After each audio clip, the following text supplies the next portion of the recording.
I know I'm primarily a competitive player, but I really like a lot of the potential for Splatoon 3's story, world building, characters, etc. And I had planned to do an Octo expansion review that I ended up scrapping, but I do want to talk about the brand new Splatoon 3 Hero Mode. This isn't going to be a full, super detailed review, but rather my thoughts on it and how it holds up compared to Octo expansion. And the reason I wanted to talk about it is because, well, this Hero Mode is actually good. Look, I won't sugarcoat it, Splatoon 1 Hero Mode is solid, and Splatoon 2 Hero Mode I don't even think should count as serviceable. The mediocre level designs that it has in order to accommodate 9 different weapons just is not excusable, let alone anything like the copy-pasted story. On the other hand though, we eventually got Octo Expansion, which is amazing. The level design was great, Agent 3 and Inner Agent 3 was super cool, that brought more of the unique lore and even the darker bits of the lore to the surface. It had cool ideas like infinite specials, Matchmaster, Target Smash, Escape Phase, and Turf War for the ending. The goddamn surface cutscene and how the game makes you care about Agent 8 is just amazing. It's not a perfect story mode. The Octo weapons for some reason never saw the light of day in multiplayer, and Inner Agent 3 being only fightable with the splatter shot was a huge missed opportunity. And most importantly, to get the real story mode of Splatoon 2, you had to pay $20, which is an important limitation I will talk about later. At the end of the day though, I think Octo Expansion is a 9.5 out of 10 near perfect story mode that I will always enjoy revisiting. And Splatoon 3 Hero Mode topping that is gonna be difficult, but it does try, so let's talk about it. Oh, and if you enjoy this, subscribe, I post more things about this game. The part I want to talk the least about is level design, funnily enough. There's actually a good bit of unique ideas here that weren't present in Octo Expansion, and I like most of them. I really like some of the sub-weapon puzzles, the speed level, the one where the blocks fall out of the sky, and of course there's a lot of returning concepts from Octo Expansion like the targets, Matchmaster, and infinite specials that I really like. Some of the returning concepts are actually done better here than in Octo Expansion, with the main example being the infinite special levels, but that's not really surprising with how much better special design is in this game compared to Splatoon 2, so I won't dwell on it too long. For the most part, I consider it a slightly easier but slightly more varied take on Octo Expansion levels, which is not a bad thing. There's a huge variety of them, and that makes it infinitely replayable, and in general, Splatoon's level design in both Octo Expansion and Hero Mode does not get stale. There is a lot of different things they pull and throw at you, and this mode does it even better than Octo Expansion in terms of the sheer amount of ideas here. However, if I were to look for which one had the better level design overall, I would still go with Octo Expansion. And not even just because of the difficulties. Splatoon 3 Hero Mode does have its fair share of difficult levels, and in general, both of these modes allow you to pick between what weapon you use, which is basically the hidden difficulty thing. Instead, I think the level design is just overall a bit tighter. Some levels in the Splatoon 3 Hero Mode definitely have some more dull sections or things that are repeated and overstay their welcome a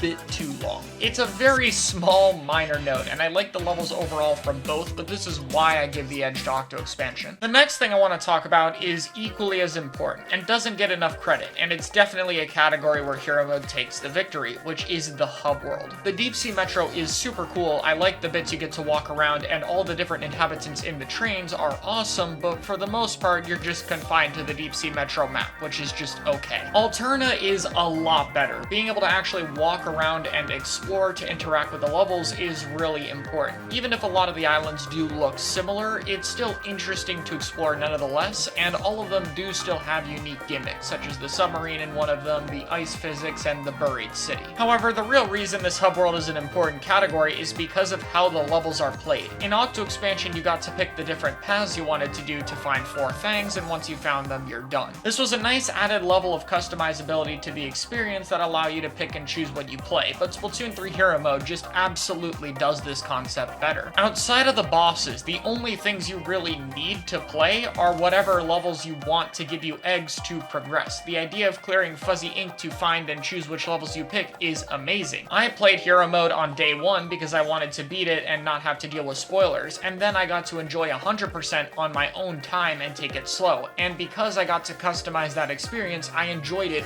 way more than I would have otherwise. I think the added customizability on allowing players to choose what they want to play and forge their own paths are really cool, and it fits especially well in Splatoon, so this is an easy point to Hero Mode. Another aspect of the story mode that I find important are the characters, and Splatoon 3 Hero Mode does okay with it. I really like the little buddy, and he does feel more like a sidekick than a pet by the end of it. His role in the finale is cool, and how he interacts with things is awesome, and in general, they gave him a lot of character that I definitely got attached to. I also really liked Callie and Marie. They're different personalities really express themselves well, and they played a good part in terms of mentors that help guide you through the levels. I also do like the little they did with DJ Octavio and Captain Cuttlefish. The whole fake out thing isn't something I want to talk about too much because it's really fast anyway, but I like that it establishes that Cuttlefish and Octavio have not changed at that point, and they act the same way they do before, even though both of them are in the wrong about each other. It's a cool contrast that makes the team up of Octavio and Cuttlefish pay off more at the end, especially if you're someone who hasn't played the previous games and needs to know context on these characters. Oh, and I have to say the whole fake Cuttlefish death thing was just extremely weird. Like, yeah, it still had some impact, he's no longer in his human form, but we don't really feel that, and they don't really place an impact on it. They just treat it as a funny, but before they treat it like it's supposed to have an emotional impact, and it doesn't. The surface works because the whole game and story built up to it. We know how much it means to this Octoling who's been stuck underground the whole time, and they have a visible reaction in a moment that is allowed to play out. I feel like this cutscene wanted to capture it, but it doesn't really work, especially if you haven't played the previous games. The attachment to Cuttlefish from them is the only thing that makes it somewhat functional. And the last character I really liked is Agent 3. I've talked about before that this is my favorite character in the entire series, just because I think it's very cool to see how the very first Agent 3 you get to play as progresses throughout the series, and them being the captain and saying a few different things and doing the cool thing during the finale was awesome. I felt it was fairly serviceable. My favorite part is the bored, tired college student thing, where they really only get energized for specific things like building the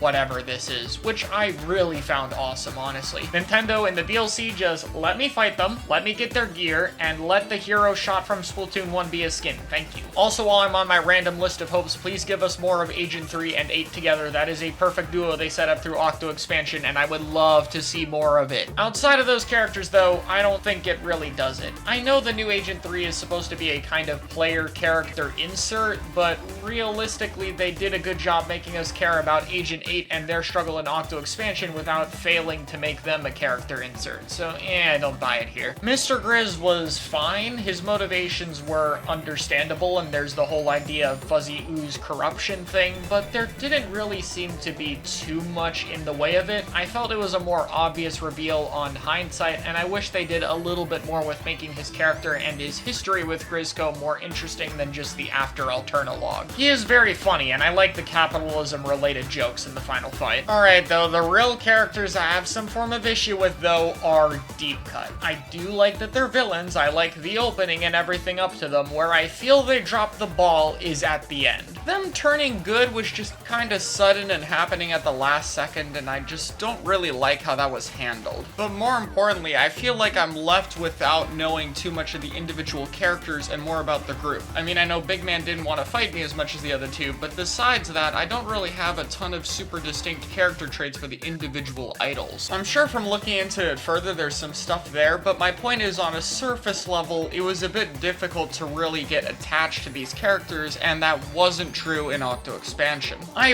really like the logs in Octo Expansion. It doesn't just expand them as a group, but also as individual characters, and poses actual questions that makes you sympathize with them, and on top of that, dumps information about them that's relevant to the finale. It's just done so well. I still think they're fine, and I really like their boss fights, especially Big Man. I am a Sunshine fan, and Shivers was really cool, but as characters, I don't really have a lot of attachment to them like I did with Off the Hook after Octo Expansion, and that just kinda sucks. For the finales, it's a bit of a split decision for me. The build-up up to the final boss, I think, was done significantly better in Octo Expansion, with the phase names actually hinting as to what it is, as well as the tension between Agent 3 being captured, Captain Cuttlefish, and leading up to that fight as a bit of a fake-out final boss. The rocket phases were okay, and I like what they did with the infinite specials and the little bit where you only had Little Buddy, but it definitely wasn't as good as the stuff from Octo Expansion, and it didn't really work as well other than serving to exposit a little bit of dialogue from Mr. Grizz. However, once we get to space, it is 100% in Hero Mode's favor. The pure spectacle of it is amazing, and especially the second part of the fight where you pilot the Octavio mech who shows up in the last second while a kaiju fight happens is just 80,000% more spectacle. I still really like Octo Expansion's final boss, and the idea of a turf war being the final thing to decide it, which also plays into the lore between Pearl and Marina's abilities coming into use, is amazing like I mentioned, but it just doesn't really have the same climactic power that Hero Modes does. Both of them are amazing finales, but to me the build-up part was done better in Octo Expansion, while the actual final part was done better in Hero Mode 3. Finally, I want to talk about the bonus content, aka After Alterna versus Inner Agent 3.